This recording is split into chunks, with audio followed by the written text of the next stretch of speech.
ये प्रोग्राम निंगाना सत्संग आश्रम से किया जाता है। सब प्रेमियों को सुन के खुशी होनी चाहिए कि हमारा ये नया एक प्रोग्राम है, नया ये आश्रम है और हजूर मगनानंद की यादगार में ये आश्रम बनाया गया है। अब सब संतों ने इशारा किया है, ये संसार है, ये नाशवान है, नश्वर है, इसमें कोई चीज भी हमारे साथ जान की नहीं है। हमारा साथ जान की एक ये भजन की कमाई है जो हम थोड़ी बहुत कुछ करते हैं, जैसी भी हम करके जाएंगे वैसी हमें आगे त्याग मिलेगी। तो इस कमाई द्वारा कमाई करके जो भी संत महात्मा ऋषि जो हुए हैं सब अपने अपनी कमाई के अनुसार कर करके न, और पापी जो थे वे भी कितने पवित्र बन गए भजन कर करके। तो ये भजन की राय है भाई, ये कोई गाना बजाना वाला काम तो है नहीं, ये सत्संग आश्रम है।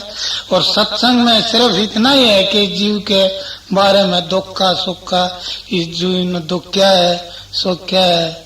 कबीरा सब जग निर्धना धनवंता ना को, धनवंता सो जानिए जाके राम नाम धनो।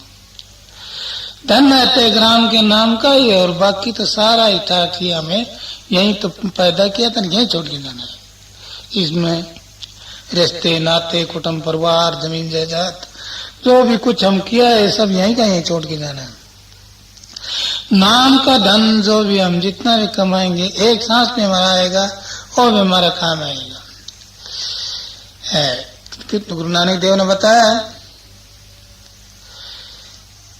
है, दिल की दलीला कदे होंदी ना पूरियां, लाख वर्षा जीवन बंदा तरह दिया दूरियां। अगर लाख वर्ष की उम्र भी इंसान की हो जाए वो भी फिर भी कोई न कोई कसर रह जाती है। किसी सेठ ने कोई मकान बनाया और उसमें जो भी दुनिया पर चीज थी वो सब की सब लाके उसके अंदर रख दी और आगे उसके शर्त लिख दिया कि कोई इस मकान के अंदर कसर बतावे उसको 1 लाख रुपया इनाम। कोई चलता फिरता महात्मा आ गया, देखा मकान तो बड़ा आलीशान बना है लेकिन शर्त गलत लिख दी। साधु बैठ के रोने लग गया, नौकर छोड़ रहा था, महाराज क्यों रोए क्यों? बोला फिर रोया कि इस मकान के अंदर बहुत मोटी कसर है। भला जी कसर तो हमारा सेठ नहीं छोड़ेगा, जहां भी जो चीज मिलेगी वो लाके यहीं रख देगा, पैसे की कमी नहीं उसके पास। बोला भाई सेठ को बुलाओ।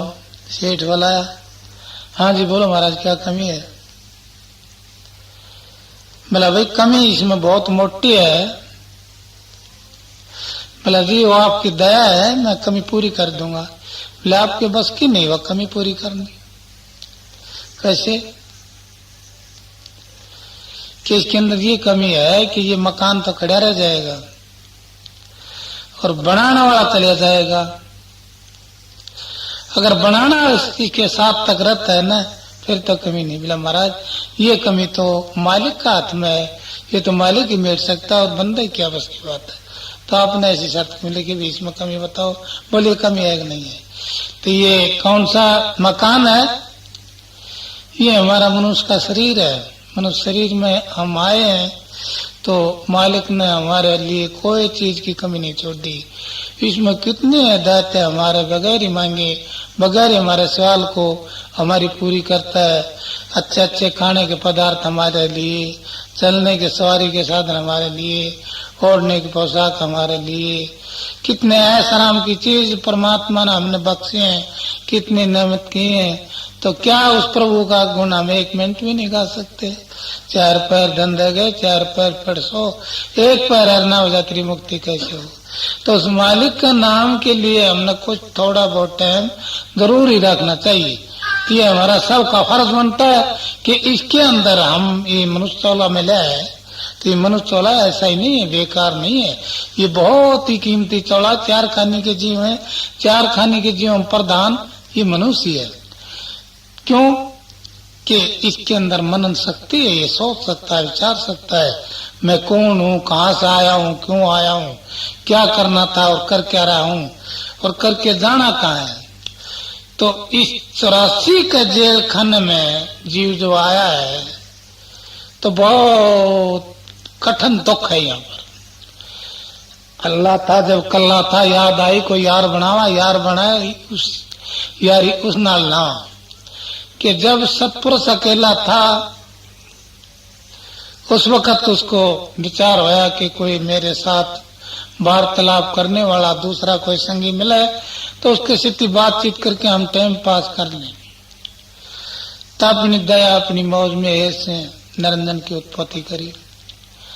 निरंजन ने 70 योग भक्ति सतपुरुष की करी। 70 योग भक्ति करने के बाद सतपुरुष उसके ऊपर खुश हुआ, दयाल होया। कहने लगे भाई निरंजन तू कुछ मांग। बोला जी मैं मांगू क्या, मुझे तो मांगना आता ना कुछ लेना आता, मैं तो सिर्फ आपने पैदा किया था जब से आपकी भक्ति करता हूँ, इससे सिवा मुझे कुछ और आता नहीं। अच्छा भी तेरे को मैं देता हूँ, जैसे ये 3 लोक का असल है, अनामी अगम अलग, तो ऐसे ही 3 लोग तू नकल बना ले। मनचित बोध अहंकार एक होते हुए 4 होते हुए एक है भी और नहीं भी। मन जो है, चित्त जो है सतलोक का भाव है, मन जो अलग लोक का भाव है, बुद्धि जो है अगम लोक का भाव है, अहंकार जो है हंस मंडल का भाव है। तो वहां का ये नूरी निशाना, नूरी रचना जो है, उस नूरी रचना का ये जो है सब डंबर जो है 3 लोक का, ये 3 लोग नासवान है, पानी है, ये फना हो जाएंगे और वे सदोसदी हैं, वह नाश नहीं होगा। वो सदोसदी जब भी महापल्लव होती है उसमें जा समाता है और दोबारा फिर रचना होती है, फिर उसी से मसाला लिया जाता है। तो निरंजन ने जब 70 योग भक्ति करी तो वरदान दे दिया 3 लोक का, 3 लोक की रचना रच और ऐसे ही नकल बना ले जैसे ये है। मिला जी मैं बनाऊ कैसे, मिला वितराओ भी इंतजाम करा जाएगा। भला जी फिर आपका हुक्म। उसके बाद में सतपुरुष ने ज्योति की उत्पत्ति करी। ज्योति की उत्पत्ति करके ज्योति नारायण के पास भेजी, तुम जाओ दोनों मिलके हरी रचना बनाओ। जैसी ये 3 लोग की ऊपर असल है ना, कैन बजाई बांसुरी मोहे 3 लोग, वो 3 मोहे नहीं रह गए। कौन से लोग, जब कृष्ण ने भौर गुफा में खड़ा होकर बंसुरी बजाई थी तो ये 3 लोग तो मोहे गए आकाश में था और वहां तक उसकी पहुंच नहीं कृष्ण की कि आगे जा सके। क्यों, कृष्ण जो था वो काल का अवतार था। अब ज्योति को भेजा, ज्योति ने कुछ कहा, उसने इनकार कर दिया और उसने ठाकी ने और मुंह में डाल लिया। मुंह में डाल लिया उसने, त्राई करी महाराज ये राक्षस तुमने खा गया, खा गई। उसके बाद में ज्ञानी पुरुष को भेजा, ज्ञानी पुरुष को प्रकट करके भेजा, जाओ इनको समझाओ, ज्ञान दो, ऐसे ऐसे ये रचना बनाए। अब ज्ञानी पुरुष आया, ज्ञानी पुरुष ने आके उसको ज्योति को बुलवाया, बुलवा के कहा तुम ऐसा करो कि 3 लोग का ठाठ बनाओ, जैसे ये असल है ऐसा ही नकल बना लो। अब उसने फिर प्रार्थना करी कि महाराज मैं 3 लोग का मसाला लाऊं कहाँ रचना का। बोला 3 लोग का मसाला रचना का मिलेगा कुरुम के पास, और कुरुम के पास जा, कुरुम के पास जाके हलीम करके मांगना, उसके साथ अकड़ना नहीं। निरंजन कुरुम के पास गा जाके 3 लोग की रचना का मसाला मांग गया।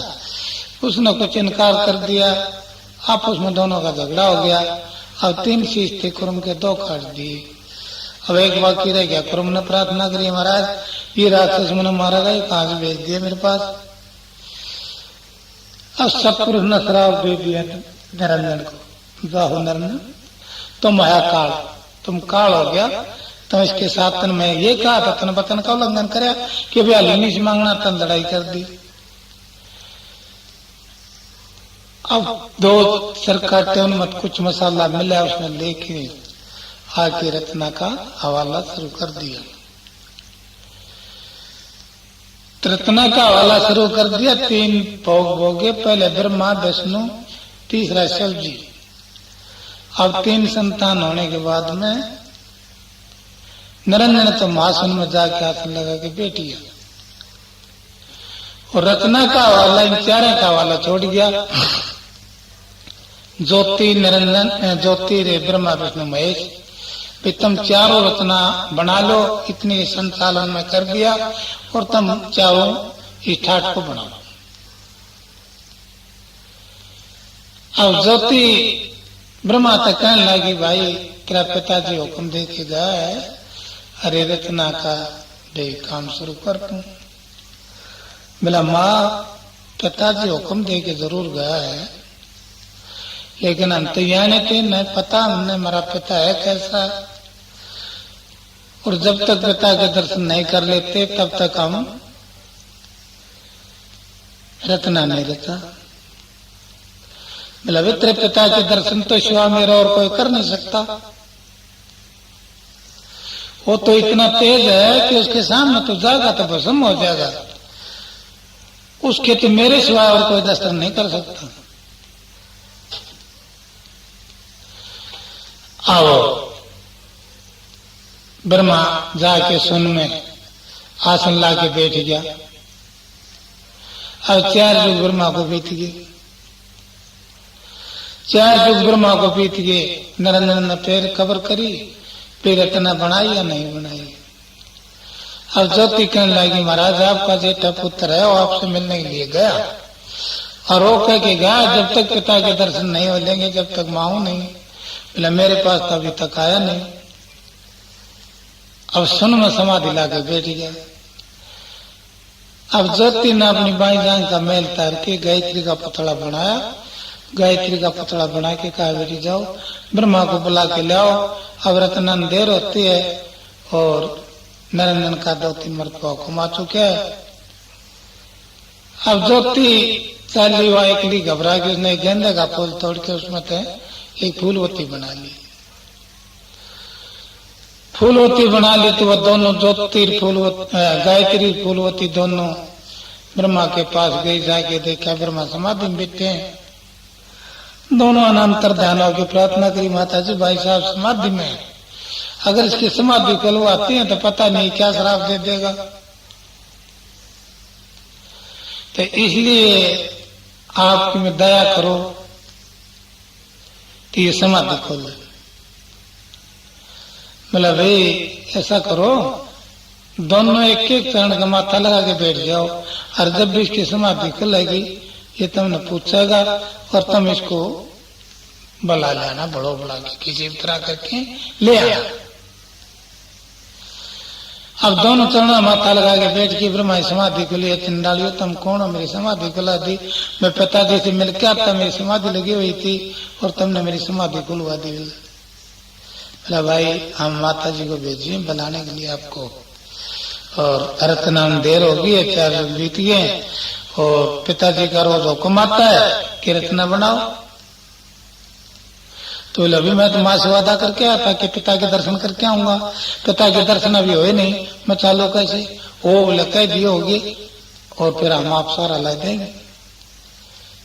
बोले झूठ कैसे, माँ बाप आगे क्या झूठ होती है, चलो ले आए। क्यों रे ब्रह्मा मिला तेरा पिता? बोला हाँ है ना, लाइक झूठ बोलता है।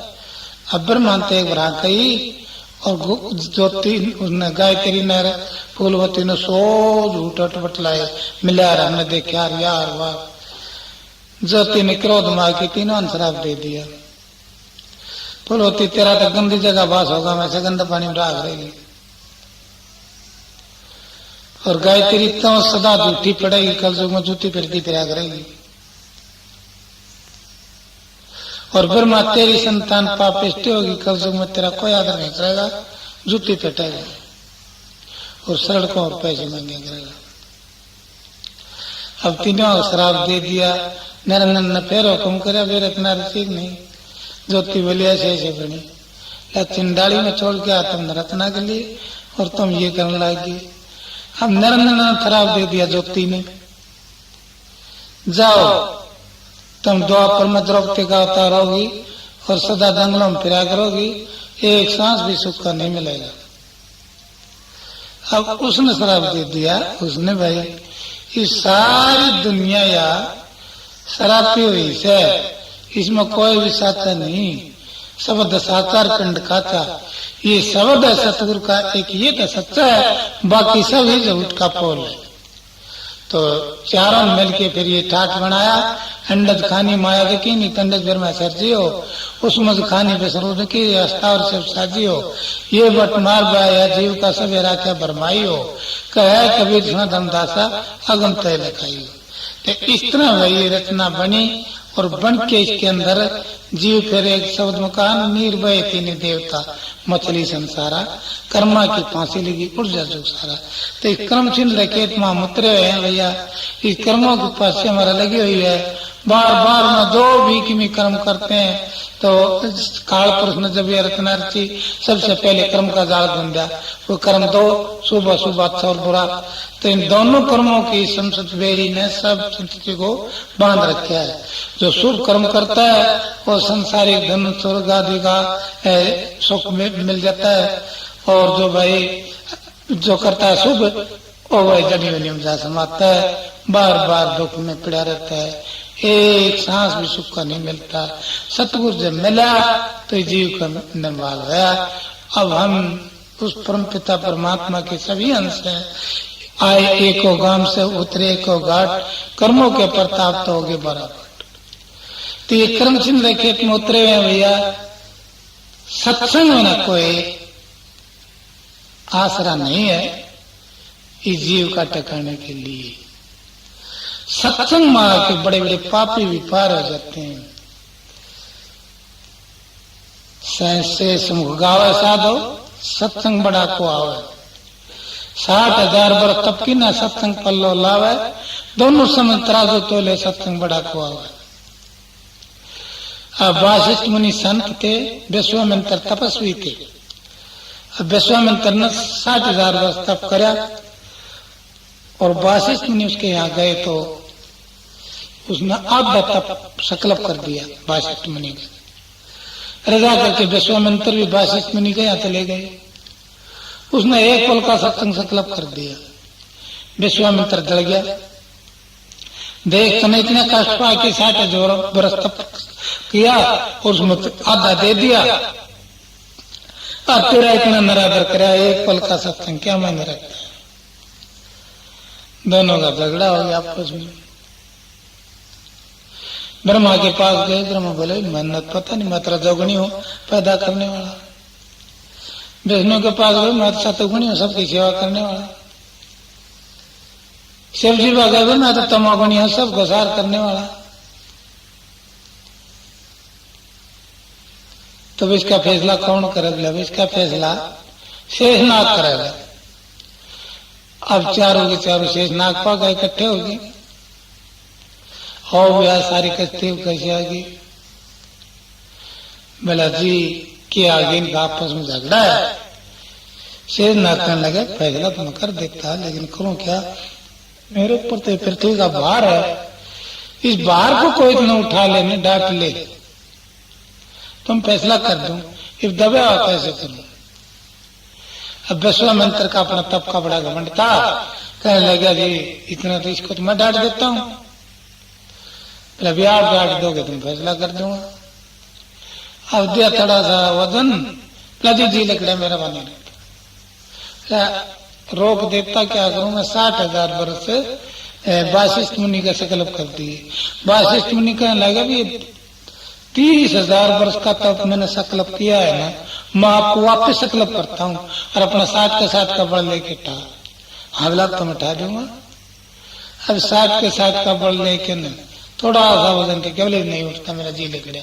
अच्छा एक काम कर, तो एक पल का सत्संग में आपको संकल्प किया था, उस एक पल का सत्संग का सहारा ले और फिर पृथ्वी का भार उठा। अब एक पल का सत्संग का सहारा लिया और पृथ्वी का भार उस सवा थुप पर गए, सर पर वजन तक नहीं आया। शेष हाथ ढूंढ के इधर जाओ भाई, तुम्हारा फैसला हो गया। विश्वामित्र फिर गर्म हो गया, फैसला क्या कर दिया आपने हमारा? अरे बेकू, जब तेरा 60,000 वर्ष का तप ने एक सेकंड भी पृथ्वी का भार नहीं उठा सका। और इस एक पल का सत्संग का सार आता है, देखो तेरे ऊपर वजन तक नहीं आ, सवा हाथ ऊपर है और पृथ्वी डटी हुई है। तो इसलिए सत्संग बड़ी चीज है भैया। सत्संग में आके पापी भी पार हो जाते हैं, कोढ़ी भी साफ हो जाते हैं। कितने गंदे कर्म करके हम सत्संग में जा पड़ते हैं। तो जैसे कितने गंदे नाले कीड़े कपड़े जो भी दरिया में आते हैं, गंगा में आते हैं और समुद्र में आके सभी लय हो जाते हैं। तो इस संसार के अंदर संतों की माया है, संतों का धन है। अगर संत ना हो तो 1 मिनट में आग लगे। ये रचना का ठाट जो है, ये सब संतों की मौज होने की दया सो है। समदृष्टि जब जानी हमारी हेली शीतल समता हो, सब जीवों की आत्मा लख एक सी हो। तो ऐसे कौन है? ऐसे संत ही हैं जो सबको एक नजर से देखते हैं। तो हम जब ये मालिक के काल ने जब ये रचना का ठाट बनाया तो शुभ अशुभ तो रचना बनी। शुभ अशुभ के बाद में फिर इसके लगे संचित क्रम के बाद में लगे इसके प्रारब्ध क्रम। शुभ अशुभ संचित क्रियामान प्रारब्ध। संचित उस क्रम को कहते हैं जो दुगुन जुग से जीव को, जो जहां भी जीव ने जो खोड़धारी है, देहधारी है, वहीं जाके इसके साथ लगा है और सबका सब जो लेखा जोखा इस संचित क्रम के अंदर जमा होता है। ये संचित क्रम बलवान हो के जो शुभ की तरफ तो जा चपया तो शुभ कर्मान ले गया, शुभ की पूर्णता कर ली। अगर अशुभ की तरफ जा चपया तो अशुभ की पूर्णता कर ली। तो अपना आप को बेकार करके कंकड़ पत्थर की तरह बेकार हो गया। अगर शुभ की तरफ चलेगा तो अपना स्वर्ग बेकूट इत्यादि जैसे भी जो सुख की सामग्री है उनकी प्राप्ति कर ली। फिर लगा इसका प्रारब्ध इस कर्म को कहते हैं जो भाग तकदीर नसीब। फिर क्रियावान फिलहाल हम करते हैं। फिर लगा इसके करता कर लिया और भोग लिया। फिर लगा इसके माँ करता उसको कहते हैं जो सर्व कर्मों को करता है और अपना कर्ता नहीं मानता है। फिर लगा इसके भोगी कर लिया और भोग लिया। फिर लगा इसके माँ भोगी उसको कहते हैं सिर्फ भोगों को भोगता है और अपने को भोगता नहीं मानता। कैसे? जैसे गोपनियों को व्रत करे सावन रासन दुर्वासा ऋषि के भेंट करना और दुर्वासा ऋषि गंगा जी से परली तरफ और गोपनी उरली तरफ। कृष्ण जी तक कहने लगे महाराज जी हमने तो सावन रासन दुर्वासा ऋषि के भेंट करना था और वास्तविक रास्ता होके जाते हैं तो बहुत लंबा रास्ता पड़ता है, हम थक जाएंगे। तुम ऐसी जुक्ति बताओ जिससे हमें दुर्वासा ऋषि के दर्शन भी कराओ और या सावन रासन भी उसका भेंट करेंगे। अच्छा जाओ गंगा माई इसका देना। गंगा माई अगर कृष्ण जाती है तो गंगा माई रास्ता दे दी और बेचारी अपना दे। वो सारी हंसने लगी, हंस पड़ी बोले देखी हुई जती बनाए प्लास्टिक आ जाओ। अब गई जाके गंगा के किनारे खड़ी होके गंगा माई अगर कृष्ण जाती है तो रास्ता दे दे और बेचारी अपना दे। अब गंगा जी का पानी आगे का बह गया, गैल का डट गया, बीच में रास्ता लग गया, चली गई। सावन रासन जो था वो सारा दुर्वासा ऋषि के भेंट कर दिया। तो आते वक्त फिर कहने लगी महाराज आते वक्त हम कृष्ण जी को टपा दी, अब कैसे जाएं? आते वक्त कैसे आई? कृष्ण ने ये बात कही थी। अच्छा अब जाओ ये कह देना गंगा माई अगर दुर्वासा ऋषि पावन हारिता है तो रास्ता दे दे और अनहारिया तो मत दे। बस फिर आई पीढ़ी सारी हंसती क्या होता सावन की हत्या कर गई ये भवन हारी बने रहे। जाएगी गंगा जी, गंगा माई अगर दुर्व्यसा सी पाँव नारी का है तो रास्ता दे दे रहा, नारी तो मत दे।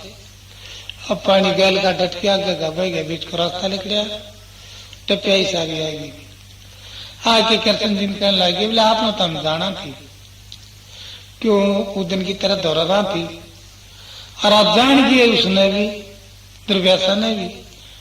कैसे? बोले सावन की हत्या कर गया तो पाँव नारी किस तरह, और तुम्हारा दौरा रहा जाती किस तरह। बोले पगलियों ने तुमने थारी जरूरत है, और न तुम्हारा सावन राशन की दुर्व्यसा को जरूरत थी। तुम्हारा गैया का मान रखा था और मैं भी तेरा मान रखता हूँ। ओ पाँव नारी है और मैं जती हूँ, तो इसलिए भैया ये कर्म सिंधा खेत है, ये कर्म है के खातर तो हमारे मारे फिरा था। कितने कर्म, 8 प्रकार के कर्म ये है, 8 प्रकार के कर्मों के अंदर जीव जो है बिल्कुल नीचे दबा हुआ है। इसको छुटकारा मिलना बहुत मुश्किल है। किस तरह? कोई भी संत महात्मा जो भी आता है, कितना अपने आप को जो इसको जो त्याग कहते हैं, तो जो ऋषि महात्मा जो वनों में तपते हैं, वह जरा भी अपने तन का ये संख्या वह नहीं मानते कि हमारा शरीर को कोई हिंसक जीव खा जाएगा। वहाँ सांप, भेड़िए, शेर, सांप यानी सब के सब यहाँ जानवर रहते हैं, लेकिन वो निर्भव में संग बैठे रहते, उनको कुछ नहीं करता। तो परमात्मा जो है उनका साथ है, साथ देता है। तो हम परमात्मा को अपने ऊपर विश्वास रखें और परमात्मा हमारा साथ है, हम संग है, हमारा कोई नहीं बिगाड़ सकता।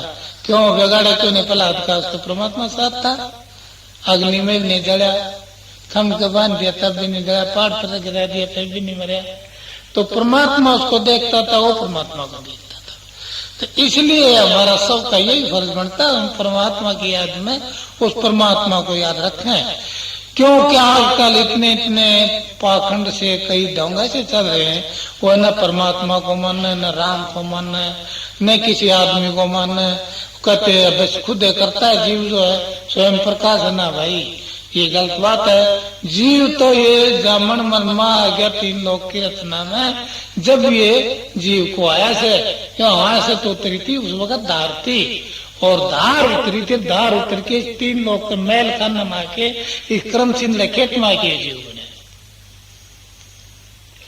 तो अब ये कर्मा का बंधन बगैर गुरु के कोई काट नहीं सकता।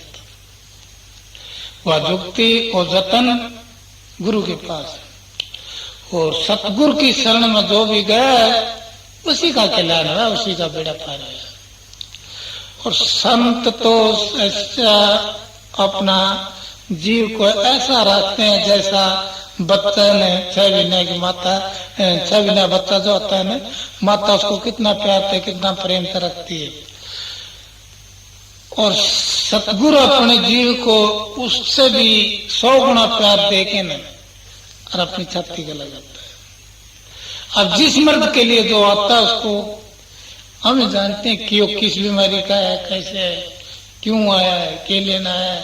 तो संसार है, इसमें बहुत कड़ा काम है। सत्संग ऐसी चीज है जो सबका निखार करता है।